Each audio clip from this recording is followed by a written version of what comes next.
Hello friends, मेरा नाम है डॉक्टर आरुषि तुली और आज मैं आप लोगों को गाइड करने वाली हूं आपकी एमबीबीएस अब्रॉड की जर्नी के बारे में, जिसमें हम आपकी एनएमसी गाइडलाइन से लेके सब कुछ दैट इज एवरीथिंग हर कुछ डिस्कस करेंगे। अब मेरे साथ भी ऐसे होता था, आपके साथ भी होता होगा कि जब भी हमें लाइफ में कोई बड़ा डिसीजन लेना होता है ना, तो लगता है हर कोई जना ना हमें सब कुछ बता दे, गाइडेंस दे दे स्टेप बाय स्टेप। तो आज के वीडियो में आपको वही मिलने वाला है। तो देखते हैं आज के वीडियो में हम क्या क्या डिस्कस करने वाले हैं।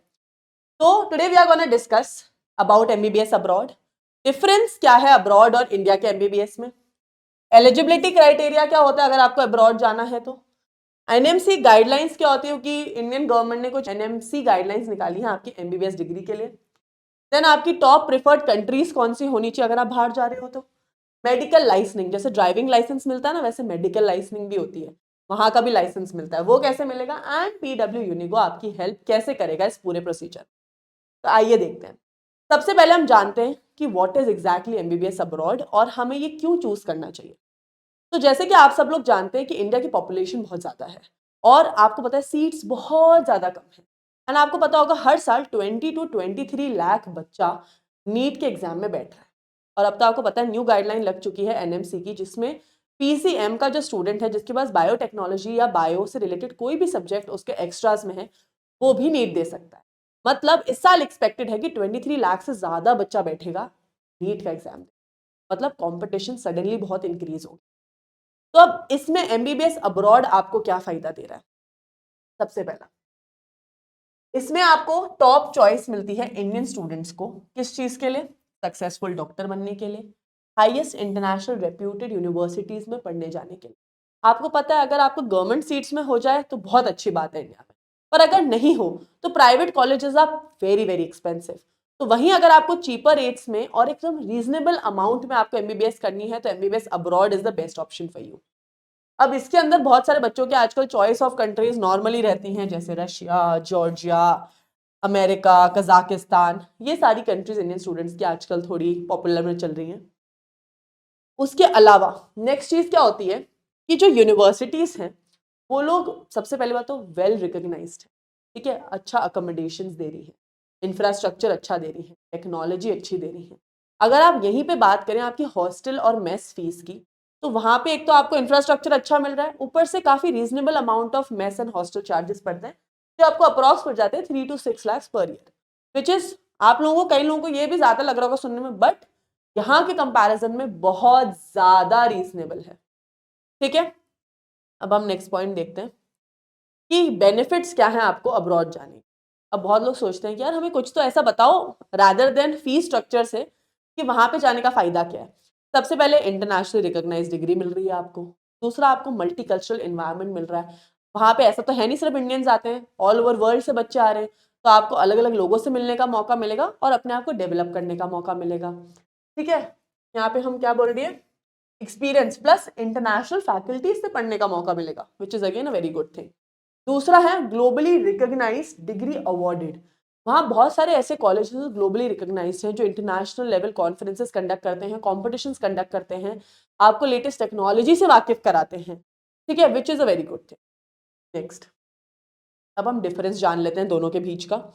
अगर हम अब्रॉड की बात करें तो डेफिनेटली सीट्स बहुत ज्यादा हैं, गुड नंबर ऑफ सीट्स यहाँ पे।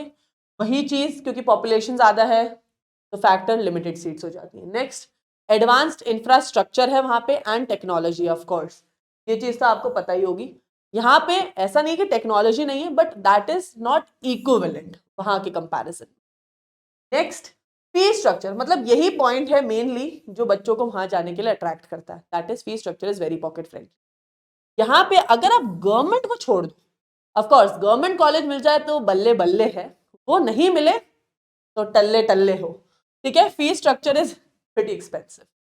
Next, participation in international event, जैसे मैंने आपको डिस्कस किया था अभी थोड़े पहले, इंटरनेशनल इवेंट्स होते हैं, उसके अलावा कॉन्फ्रेंसेस होती हैं, कॉम्पिटिशन्स होते हैं, तो उसमें it is very well active. वहीं यहाँ पे उसका थोड़ी कमी है। उसके अलावा आपको मल्टीकल्चरल इन्वायरमेंट आपको वहाँ पे मिलता है, क्योंकि वहाँ पे अलग अलग जगह से बच्चे आते हैं, जो भी अपन डिस्कस कर चुके हैं। वहीं यहाँ पे इतना ग्लोबल रिकॉग्निशन नहीं है, तो उस अमाउंट ऑफ में बच्चे आपको नहीं मिलते हैं। नेक्स्ट, अब क्या है एलिजिबिलिटी, इंपॉर्टेंट क्या है इसमें। कि अगर आप जब जा रहे हो तो आपको पता होना चाहिए ना भाई आप जाने लायक भी हो नहीं हो, आप इस कैटेगरी के अंदर फिट हो रहे हो, पता चला आपने तो सोच लिया जाना है, आप फिट ही नहीं हो रहे हो कैटेगरी में। तो उसके लिए सबसे पहले स्टूडेंट की एज होनी चाहिए 17 ईयर्स और अबव ऑफ कोर्स। उसके अलावा आपकी 12th क्लास कंप्लीट होनी चाहिए साइंस बैकग्राउंड में, that is of course PCB. अगर आप जनरल कैटेगरी के स्टूडेंट हैं तो आपकी जो स्कोर है 12th क्लास में 50% होना चाहिए, फिजिक्स केमिस्ट्री और बायोलॉजी का मिला के। ऐसा नहीं कि 5 सब्जेक्ट का, मेनली पीसीबी का आपका जो परसेंटेज है 50 होना चाहिए। वहीं अगर हम बात करें एससी एसटी और ओबीसी की तो 45 से 40% होना चाहिए। Candidate should be older than 25। वैसे तो ये इतना कंपल्सरी पॉइंट नहीं है, पर आजकल बहुत सारी ऐसी कंट्रीज है जिन्होंने एज लिमिट सेट कर दी है कि भाई इससे ज्यादा की एज के बच्चों को हम एमबीबीएस नहीं करने देंगे। देन अगेन पासपोर्ट यार, मतलब इसके बिना तो कैसे ही जाओगे, तो ये तो इंपॉर्टेंट पॉइंट है ही। Next, NMC guidelines. अब क्या है, इंडियन गवर्नमेंट ने एक सेट ऑफ रूल्स बना रखे हैं कि अगर आप बाहर से डिग्री करके वापस इंडिया आ रहे हो तो ये कुछ गाइडलाइंस हैं जो इंपॉर्टेंटली आपकी वो यूनिवर्सिटी या वो कंट्री फॉलो करनी चाहिए, तभी हम आपकी डिग्री को यहाँ पे रिकॉग्नाइज करेंगे। तो वो क्या पॉइंट्स हैं, आइए देखते हैं। उन्होंने ऐसा कहा है कि मिनिमम अगर आप फॉरेन यूनिवर्सिटी से करके आ रहे हो तो 54 मंथ्स की आपकी डिग्री अप्रोक्सीमेट होनी चाहिए, दैट इज 4.5 ईयर्स की। अब क्या है, जैसे फिलीपींस है, पहले बहुत सारे इंडियन बच्चे फिलीपींस भी जाते थे, बट फिलीपींस में सिर्फ 4 ईयर्स की एमबीबीएस डिग्री है जो अब के क्राइटेरियाज के हिसाब से इंडिया में रिकॉग्नाइज नहीं है, इसलिए वहां पे बच्चे जाना भी बंद हो गए हैं इंडियंस। ठीक है, तो इट इज वेरी इंपॉर्टेंट कि ये क्राइटेरिया वो यूनिवर्सिटी फॉलो करती है। नेक्स्ट, जो भी वो कोर्स कर रहे हैं वो इंडिया की एमबीबीएस के इक्विवेलेंट होना चाहिए, मतलब आपकी क्लिनिकल प्रैक्टिस हो गई, आपके थ्योरी हो गए, आपके सब्जेक्ट्स हो गए, सब कुछ यहाँ के एमबीबीएस डिग्री के इक्विवेलेंट होना चाहिए। उसके अलावा आपकी 12 मंथ्स कंपलसरी इंटर्नशिप भी आपको फॉरेन इंस्टीट्यूशन से जहां से आप पढ़ रहे हो वहीं से करके आनी है। अभी तक क्या हो रहा था, बच्चे पहले एमबीबीएस की डिग्री कंप्लीट करके यहाँ एमसीआई का एग्जाम देके यहीं पे आके इंटर्नशिप्स ढूंढते थे, पर अब क्या हो गया है, गवर्नमेंट कह रही है कि भाई आप वहीं से इंटर्नशिप कंप्लीट करके आओ। अब यहाँ पे थर्ड इंपॉर्टेंट पॉइंट क्या है, ऐसा नहीं कि डिग्री इधर से कर ली और आपने इंटर्नशिप किसी और कॉलेज से कर ली, नो, आपने जिस कॉलेज से डिग्री की है उसी कॉलेज से आपको इंटर्नशिप करनी है अगर आप इंडिया में अपनी डिग्री को रिकॉग्नाइज करना चाहते हो। That is the third point. Next, अब क्या आता है, आपकी प्रिफर्ड कंट्रीज और उनका फीस स्ट्रक्चर। तो देखो मैं आपको जनरलाइज्ड ही बता रही हूँ क्योंकि मैं अब एक एक यूनिवर्सिटी का फीस तो नहीं बता सकती, बट अप्रॉक्स जनरल आपका एवरेज इतना ही रहता है फीस का। तो अगर हम बात करें रशिया की तो 15 लाख से 30 लाख, किर्गिस्तान की बात करें तो 18 लाख टू 32 लाख, अर्मीनिया की करें तो 18 लाख टू 25 लाख, जॉर्जिया की 30 लाख से 50 लाख एंड कजाकिस्तान की 18 लाख से 30 लाख तक फीस। नेक्स्ट, अब इंटेक्स कब कब होते हैं, इंटेक मतलब आप वो यूनिवर्सिटी में कोर्सेज किस किस ड्यूरेशन में स्टार्ट होते हैं। तो रशिया और अर्मीनिया में सिर्फ सितंबर इंटेक होता है, उसके अलावा आपके कजाकिस्तान, जॉर्जिया, किर्गिस्तान और उज्बेकिस्तान में मार्च एंड सितंबर इंटेक्स होते हैं। अब क्या होता है, जैसे हमारा मैंने आपको बताया ड्राइविंग लाइसेंस होता है ना, 18 ईयर्स के हो जाते हैं तो टेस्ट देना पड़ता है फिर ही लाइसेंस मिलता है। उसी तरह जब आपने डिग्री कंप्लीट कर लेते हो और आपको किसी कंट्री में प्रैक्टिस करनी है एज अ डॉक्टर, तो वहां पे आपको मेडिकल लाइसेंस लेना, पर लाइसेंस लेना इतना आसान नहीं होता, उसके लिए आपको एंट्रेंस एग्जाम देना पड़ता है। तो अब हर कंट्री का अलग अलग प्रोसीजर है। अगर आप यूएसए में जाना चाहते हो तो वहां एग्जाम होता है United States medical license examination, जिसे हम कहते हैं USMLE। वहीं अगर आपको ऑस्ट्रेलिया जाना है तो AMC MCQ एग्जाम, वहीं आपको कनाडा जाना है तो मेडिकल काउंसिल ऑफ कनाडा जिसमें LMCC QE एग्जाम होता है। इंडिया, अभी तक इंडिया में क्या हो रहा था, MCI हो रहा था, पर अब इंडिया ने कह दिया कि अब जो बच्चे जाएंगे और वहां से पढ़ के आएंगे तो यहाँ हमारा एक नया पैटर्न ऑफ एग्जाम शुरू हो रहा है, that is FMGE and national exit test, जिसकी तैयारी PW मेडेड भी कराता है। नेक्स्ट, यूके अगर आप जाने का प्लान कर रहे हैं तो GMC प्लैब एग्जाम आपको देना कंपल्सरी। तो these are all the licensing exam. अब क्लिनिकल ट्रेनिंग एंड इंटर्नशिप क्या होता है, आप लोगों को एक चीज पता होगी, हर कैडेवर, आप लोगों में से बहुत बच्चे कैडेवर आई डोंट नो समझते, मैं बताती हूँ। Cadaver is basically a dead body जिसके ऊपर आप अपनी सारी प्रैक्टिस करते तो कुछ कंट्रीज होती हैं जो आपको ओरिजिनल डेड बॉडीज देती हैं और कुछ होती हैं जो आपको मॉडल्स देती हैं।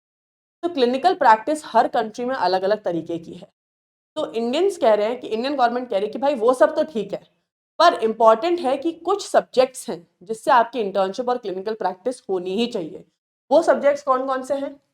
Community medicine, general medicine, psychiatry, paediatrics, general surgery, anaesthesia, obstetric and gynecology, orthopedics, otorhinolaryngology, ophthalmology, dermatology, emergency and casual services, lab services and उसके बाद सब स्पेशलिटीज। वैसे तो हर कंट्री के अंदर इन सब चीजों पर पढ़ाई होती है, बट जनरलाइज एक आइडिया देने के लिए आपको कि ये सब्जेक्ट्स तो होने ही चाहिए। अब नेक्स्ट चीज, पीडब्ल्यू यूनिगो आपकी क्या मदद करेगा इसमें? सबसे पहला, we are giving you free और जीरो कंसल्टेंसी चार्जेस के साथ गाइडेंस।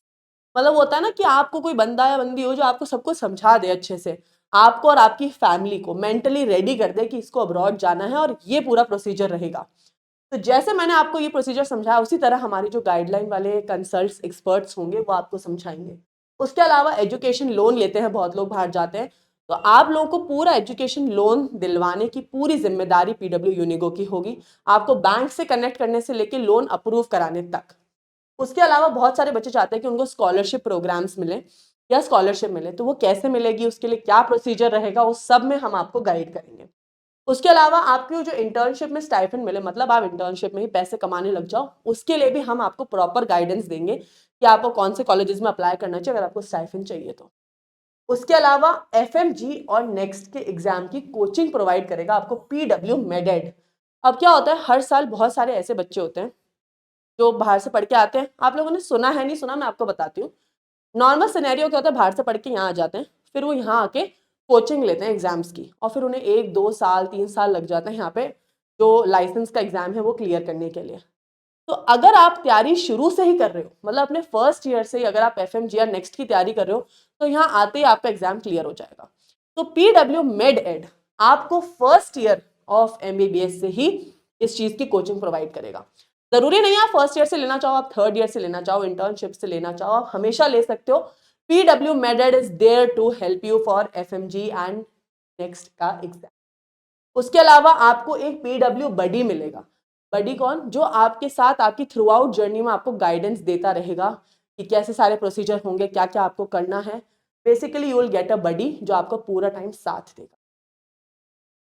एंड नेक्स्ट, अब अगर आपने डिसीजन बना लिया है कि भाई मुझे तो अब्रॉड जाना है, तो देरी मत करो, क्योंकि मार्च इनटेक्स शुरू होने वाले हैं और टाइम निकलते पता नहीं चलता है। मार्च इनटेक्स निकलेंगे, फिर सितंबर इनटेक शुरू हो जाएंगे, और अगर आपने अपना वीजा, पासपोर्ट सब कुछ रेडी नहीं करा तो आप लोगों का ईयर ही वेस्ट होगा। तो आप जो भी डिसीजन ले रहे हो अपने पेरेंट्स के साथ डिस्कस करो, हमारे काउंसलर्स के साथ डिस्कस करो, गाइडेंस लो प्रॉपर, एंड अपने डिसीजन पे जल्द से जल्द आओ, because time runs very fast and it never waits for anybody. Till then, see you in the next, and all the best.